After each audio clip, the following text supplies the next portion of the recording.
why you're still in pain postpartum and how to fix it. Hey mama, welcome back to the Hip Whisperer, where we tell the truth about what's happening to your body because I refuse to let mom suffer in silence like I did for so many years. Now, let's be real. How many of you thought that after pregnancy, your body just would bounce back? Because that's what we're told, right? That your hips would fix themselves? Is that another thing you were told? Because I was told after I gave birth to my second son that my hips would bounce right back and I would be pain-free. That was a lie, by the way. And yet, here you are, months, maybe even years postpartum, and still feel stiff, still feeling pain, and still wonder why the hell your hips feel like they belong to someone twice your age. I see you. I was you. Today, we're talking about why your postpartum pain isn't just normal, the real reason your hips still hurt, hint, it's not just weakness, and how to actually start healing instead of dealing with it. And listen, this isn't about doing more. You don't need to pile on another set of fix-it workouts or routines on top of your already overloaded life. This is about moving smarter, not harder. So you know the drill. Go grab your coffee, take a deep breath, and let's get into it.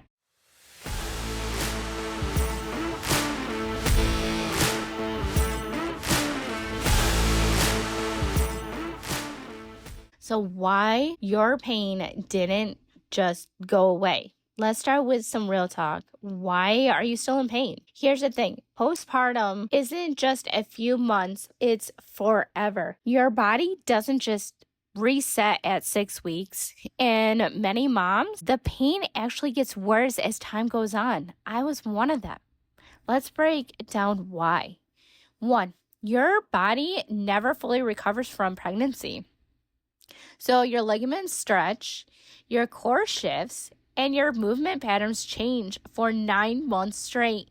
And then what happens? You were thrown straight into the most physical, demanding job of your life, caring for a baby, carrying a car seat, nursing, holding, rocking with zero rehab. Number 2, your brain disconnected from your core and your hips.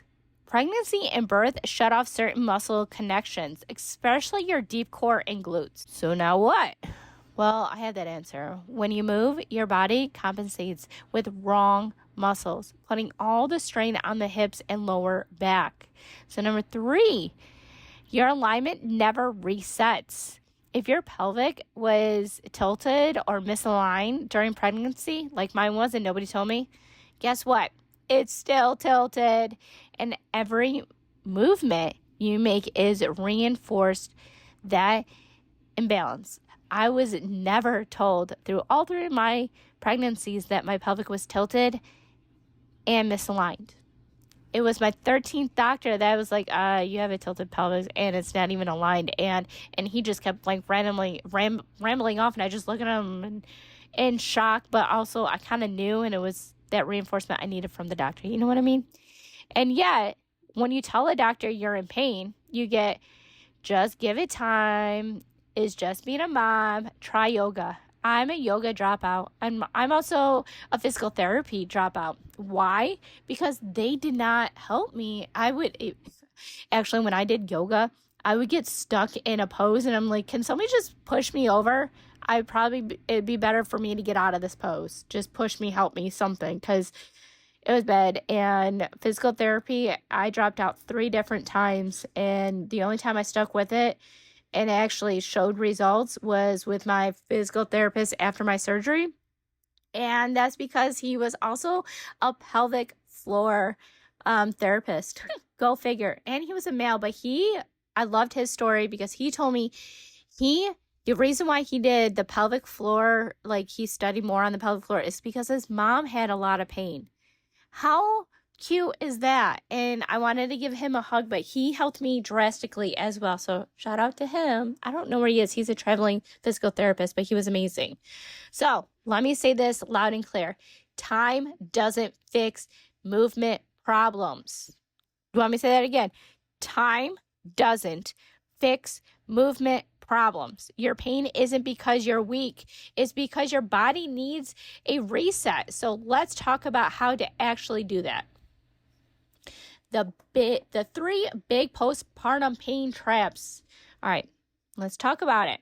The top 3 mistakes that are keeping you stuck in pain. Number 1 mistake, jumping into workouts without rebuilding your foundation. If your core and hips aren't stabilized yet, jumping into the HIIT, running, or lifting weights is just reinforcing bad movement patterns, okay? It's like trying to build a house on quicksand. It's going to collapse. What to do instead, though, is start the core reconnection exercises, breathing drills, deep core engagement, and the hip stabilization first. Mistake number 2, ignoring pain and pushing through. How many of us do it? I know I did, okay? How many times have you thought, I'll just push through it? This is probably normal. No. Pain is a message. You need to listen to your body. Ignoring it doesn't make it go away. It makes it worse. What to do instead? Start tracking when your hips pain happens. I have that free PDF, and if you download it, I'm so proud of you, and I bet it's working amazingly, okay? Let me know how much you like it. And if you haven't downloaded it yet, guess what? You're my listener, so you get a free PDF download. Just click it. It's in the description, okay? Are there movements that are triggering it? Time of the day? The more you track, the more you can actually fix the problem. Mistake number 3, thinking more stretching is the answer. Listen, mama, I get it. You feel tight, so you stretch. But tightness isn't always about needing to stretch. It's about instability. Your muscles are gripping for dear life because they don't feel the support. Okay? But what to do instead?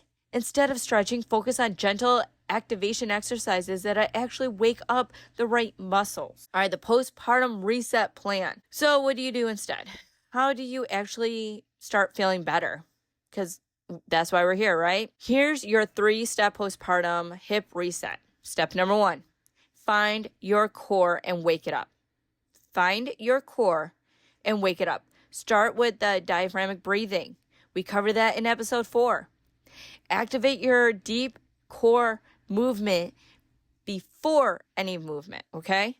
Activate your core before any movement, whether it's lifting your kids or walking up the stairs. Activate it. You don't need these special workouts, okay? Step number 2, stop overusing your hip flexors.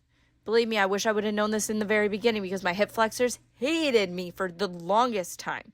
If your hips are tight, it's because you're doing too much.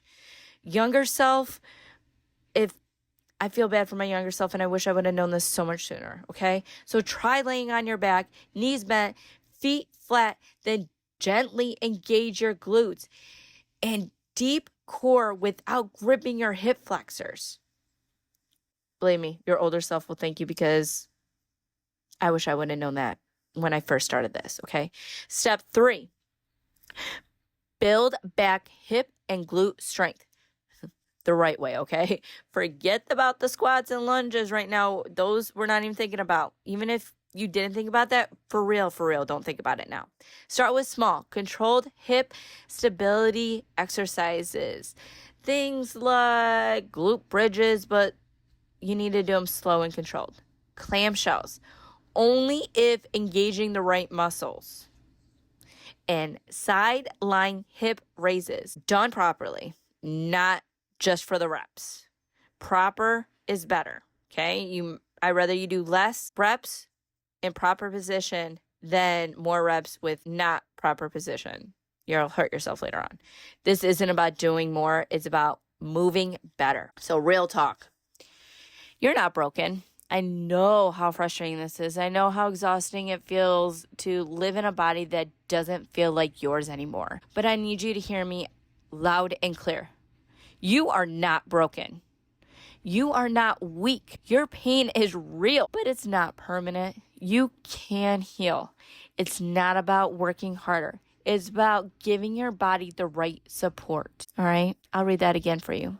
You're not broken. You are not weak. Your pain is real, but it's not permanent. You can heal. It's not about working harder. It's about giving your body the right support. All right, mama. Here's your challenge for this week. Before every movement, picking up your kid, getting out of bed, walking, taking one deep breath, engaging your core first. And then I also want you to notice your body's response. That small change alone will tell you so much about what's going on. And next week, we're tackling the postpartum recovery myths that are keeping moms in pain. Because if you've been told 6 weeks and you're good to go, we need to have a serious talk. I'll see you in the next episode. You take care of yourself because you deserve it.